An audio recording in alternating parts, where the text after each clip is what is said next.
विधाय रक्षान् परितपरेतरा विधाय रक्षान् परितपरेतरान् असंकिताकारमुपैति संकित असंकिताकारमुपैति संकित क्रियापवर्गे स्वानुजीविषात्कृता क्रियापवर्गे स्वानुजीविषात्कृता कृतज्ञतामस्य वदन्ति संपद कृतज्ञतामस्य वदन्ति संपद। अब जो वनेचर है वो महाराज से बता रहा था। इससे पूरे श्लोक में हम लोगों ने देखा कि साम दाम दंड भेद कूटनीतियों के बारे में वो बताते हुए अब साम का बताया को मधुर भाषीय है, उसके बाद फिर दंड के बारे में बतला। देखो दंड देता है तो किसी में भेद नहीं करता है, चाहे उसके शत्रु हो चाहे उसके पुत्र हो, उसमें भेद नहीं करता है। और कैसे देता है तो गुरुओं के उपदेश के द्वारा। अब इस श्लोक में दुर्योधन के बारे में वनेचर बता रहा है महाराज ऋषि से कि हे महाराज उसकी भेद नीति कैसी है, कह रहे कि उसकी भेद नीति कैसी है। और भेद नीति करते हुए अब वह आप लोगों से सशंकित रहता है, हमेशा डरा डरा रहता है, लेकिन वह अपने लोगों को जिस पर वह विश्वास करता है उनको तथा कुछ और। यहाँ पे एक शब्द आया है परेतरान यानी पर इतरान। इसमें बताया जाता है जो शत्रुओं के भी शत्रु हों, जो अत्यधिक शत्रु हों। तो यहाँ पे देखा जाए तो 13वां अज्ञात वर्ष महाराज का चल रहा है और 13वें अज्ञात वर्ष में अगर वहां पे संधि हुई थी कि अगर यह लोग आपको पहचान जाते हैं तो आपको संधि के अनुसार फिर से 12 वर्ष अर्थात पांडवों को फिर से 12 वर्ष का वनवास और 1 वर्ष का अज्ञातवास हो जाएगा। 13वें वर्ष में कहीं यह लोग आक्रमण न कर दें, युधिष्ठिर और पांडु लोग मिलकर आक्रमण न कर दें और दुर्योधन के राज सिंहासन पर कहीं कहीं से आंच न आए, हस्तिनापुर पर ये लोग लड़ाई कर दे, हस्तिनापुर पर ये लोग युद्ध कर दें, आक्रमण कर दें, ऐसा न हो। इसलिए वह जो अपने संबंधी हैं उनको तो रखा ही है, परंतु परेतरान अर्थात जो शत्रुओं के भी शत्रु हों ऐसे लोगों को कह रहे हैं कि विधाय मैंने नियुक्त किया है। तो इस श्लोक में बता रहे हैं, कवि जी लिख रहे हैं कि परितः, परितः माने चारों ओर होता है क्या कि परितः माने चारों ओर, परे इतरान जो यह न है यहाँ पे चला जाएगा तो यह न यहाँ पे जुट जाएगा। तो कह रहे हैं कि परितः माने चारों ओर, परे पर इतरान जो शत्रुओं के भी शत्रु हों और जो विश्वसनीय लोग हैं ऐसे लोगों को रक्षा मतलब रक्षा के लिए विधाय माने नियुक्त करके संकित माने वह जो संकित है दुर्योधन जो है वह अपने अंदर जो उसके अंदर जो शंका बनी हुई है ऐसा संकित दुर्योधन। अपरिता माने चारों तरफ, परेतरान माने अपने लोगों को और जो शत्रुओं के भी शत्रु हों, जो शत्रु हैं तो युधिष्ठिर भीम इत्यादि पांडवों के भी शत्रु हों ऐसे कट्टर शत्रुओं को अपने राजमहल अर्थात हस्तिनापुर के चारों तरफ रक्षा के लिए विधाय माने नियुक्त करके संकित माने वह संकटधारी या शंका से युक्त दुर्योधन करता क्या है तो आगे कह रहे हैं असंकिता आकार अर्थात कि बिना भय से रहित यानी भय से रहित तो वह अपने आकार को बना करके करे उपैति प्राप्त करता है। क्योंकि अंदर से अंदर उसको डर है अपने अंदर, तो उसके डर बैठा हुआ है कि वह हमेशा शंकित रहता है कि कभी आप आक्रमण न कर दे, कोई उनके ऊपर आक्रमण न कर दे। इस भाव से पहले वह अपने लोगों को अपने सिंहासन से हस्तिनापुर के चारों तरफ बहुत ही अच्छे ढंग से नियुक्त करता है, सैनिकों को, अपने अनुचरों को। और जब वह नियुक्त कर लेता है तो लोगों के बीच में अपना चेहरा कैसा दिखाता है तो कह रहे असंकिता आकार उपैति अर्थात असंकित रहने वाले ऐसे स्वरूप को प्राप्त कर लेता है, ऐसे ढंग ऐसे व्यवहार को करता है जैसे या कोई देख कर या न समझे कि वह अंदर अंदर डरा हुआ है, संकित है, ऐसा न समझे। तो 2 लाइन में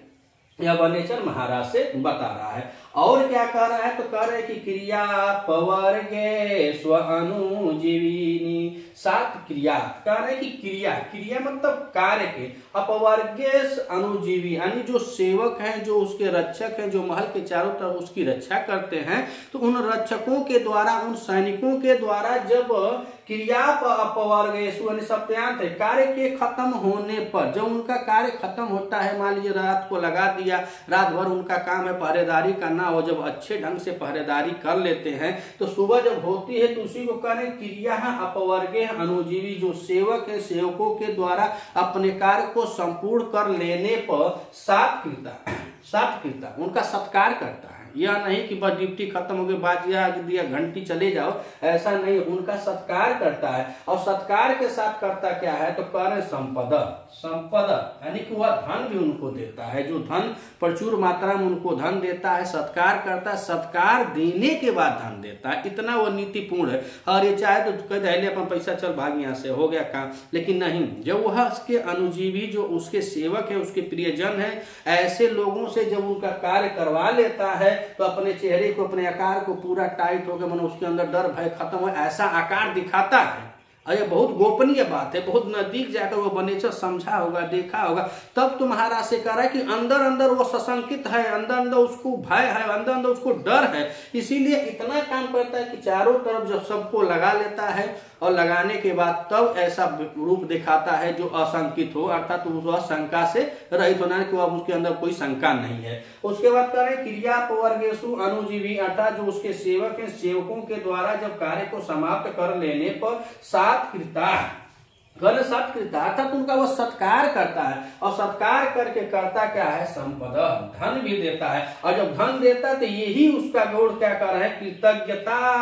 अस्य वदंती, अर्थात अस्य से किसका बोध हो रहा है, तो दुर्योधन का, तो दुर्योधन का यही कृतज्ञता वदंती माने बोलती है। जब वो काम करवा लेता है, काम करवाने के बाद खूब अच्छे से सत्कार करता है, सत्कार करने के बाद तब संपत्ति को देता है, और जब संपत्ति को देता है तो ऐसा उसका ऐसा उसका कर्तव्य जो है, यह उसकी कृतज्ञता को वदंती माने प्रदर्शित करता है, या ऐसी उसकी कर्तव्य, तो अस्य माने दुर्योधन की कृतज्ञता वदंती, अर्थात उसकी कृतज्ञता को यह प्रदर्शित करता है, ऐसे ऐसे वह अपने राज्य को कर रहा है। तो आइए एक बार और देखते हैं कि विधाय रक्षान परित परेतरान असंकिताकारंबुपैति संकित, इसमें बता रहे परेतरान। अब परेतरान में देखा जाए तो पंचमी तत्पुरुष समास है। कौन सा समास है, पंचमी तत्पुरुष समास है, पंचमी तत्पुरुष समास है, और द्वितीय का यह बहुवचन है। और परेतरान भी द्वितीय का बहुवचन है, रक्षान भी द्वितीय का बहुवचन है, परेतरान और रक्षान दोनों द्वितीय का बहुवचन है। तो कह परित अभित परित समय निक्षा के योग में कौन सी विभक्ति लगती है, तो द्वितीय ही लगती है, इसीलिए कह परित माने चारों ओर, परेतरान माने जो शत्रु हैं, और यानी शत्रुओं के भी शत्रु जो है, इसके शत्रु युधिष्ठिर है, और युधिष्ठिर या पांडु, दुर्योधन का शत्रु पांडु या युधिष्ठिर है, लेकिन जो उसके साथ और दुश्मन है, अर्थात युधिष्ठिर और पांडु के और जो दुश्मन है, ऐसे दुश्मनों को लाकर नियुक्त करता है, इसीलिए शब्द प्रयोग किया परेतरान, पर इतरान, यानी कि उनका दुश्मन, दुर्योधन का दुश्मन युधिष्ठिर हुए, तो युधिष्ठिर का और जो दुश्मन है उनके द्वारा यहाँ पे काम करवाता है, और अपने बहुत जो सगे मित्र होते हैं, बहुत विश्वसनीय सिपाही हैं, उनको क्या करता है, रक्षान विधाय, यानी कि रक्षा के लिए ऐसे लोगों को, विधाय माने नियुक्त करना। और विधाय में देखा जाता है यहाँ पे बी उपसर्ग है, कौन सा उपसर्ग है, बी उपसर्ग है। धातु की बात करें तो धा धातु है, और धा धातु के साथ यहाँ पे कत्वा प्रत्यय लगा हुआ है,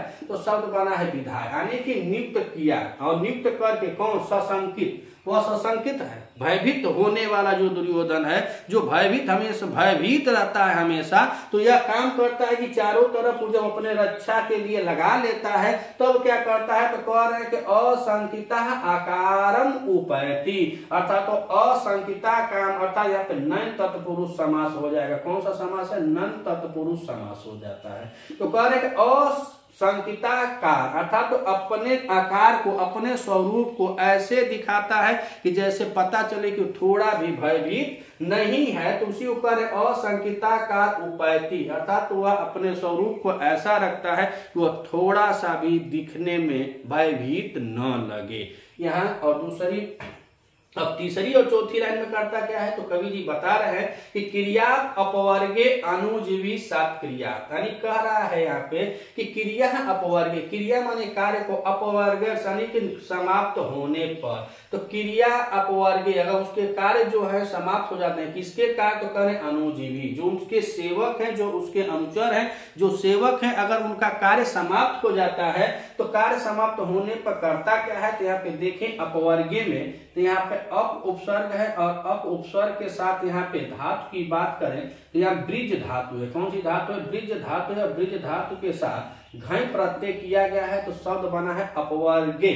अपवर्गेषु, और सप्तमी का एक वचन है। अगर इसको देखा या समास कौन सा है, तो यह षष्ठी तत्पुरुष समास है। कौन सा है, षष्ठी तत्पुरुष समास है। अब विभक्ति की बात करें तो सप्तमी विभक्ति लगी हुई है। तो क्रिया अपवर्गेषु यानी कि कार्य के समाप्त होने पर अनुजीवी अर्थी जो उसके सेवक हैं वो अपने सेवकों की क्या करता है, सात्कृता, सत्कार करता है। और सत्कार करने के बाद संपद सम उपसर्ग पूर्वक पद धातु है, सम उपसर्ग पूर्वक पद धातु है। पद धातु में यहाँ पे क्यूप प्रत्यय लगा हुआ है और यह तृतीया का प्रथमा का बहुवचन है। क्या है, प्रथमा का बहुवचन है संपद।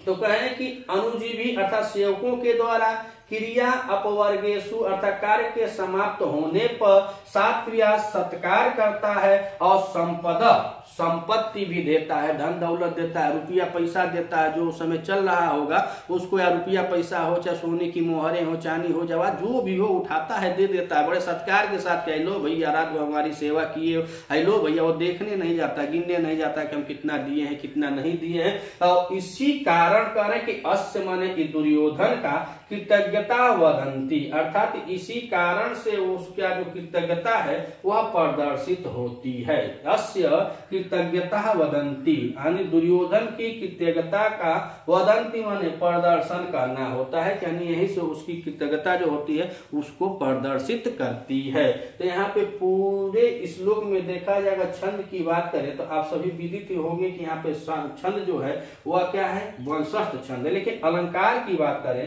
तो यहाँ अनुप्रास अलंकार है, अनुप्रास अलंकार है। और काहे अनुप्रास अलंकार है, तो यहाँ पे बता रहे हैं कि य और न, जो य है जैसे संकिता है, फिर यहाँ पे संकिता है, न है, फिर न है, तो ऐसे बार बार शब्दों की आवृत्ति हो जाती है तो उसमें अनुप्रास अलंकार है। यहाँ पे शब्दों की आवृत्ति हुई है तो इसमें अलंकार की बात किया जाए तो अनुप्रास अलंकार है। छंद की बात किया जाए तो आप सब जानते ही हैं कि यहाँ पे वंशस्थ छंद है। और यह कथन किसका है, वनेचर का है। पूरे प्रथम सर्ग में महाराज युधिष्ठिर कहीं बोलते नहीं है, पूरे प्रथम सर्ग में वनेचर बोलता है, उसके बाद द्रौपदी जी बोलती हैं और कोई इसमें बोला नहीं है। तो यह बताया क्या है, दुर्योधन के भेद नीति को यहाँ पे बता रहा है कि कैसे भेद प्रकट करते हैं। इसीलिए लिखा है परितरान, यानी शत्रुओं के शत्रु को नियुक्त करता है और अपने विश्वसनीय लोगों को तो किया ही है, लेकिन शत्रुओं के भी शत्रुओं को करता है। भेद नीति को जान करके वनेचर महाराज से इस श्लोक में दुर्योधन के भेद नीति के बारे में बता रहा है। अगर आप इस चैनल पर नए हैं तो चैनल को सब्सक्राइब कीजिएगा। अगर वीडियो अच्छी लगे तो अपने मित्रों तक अधिक से अधिक शेयर कीजिएगा।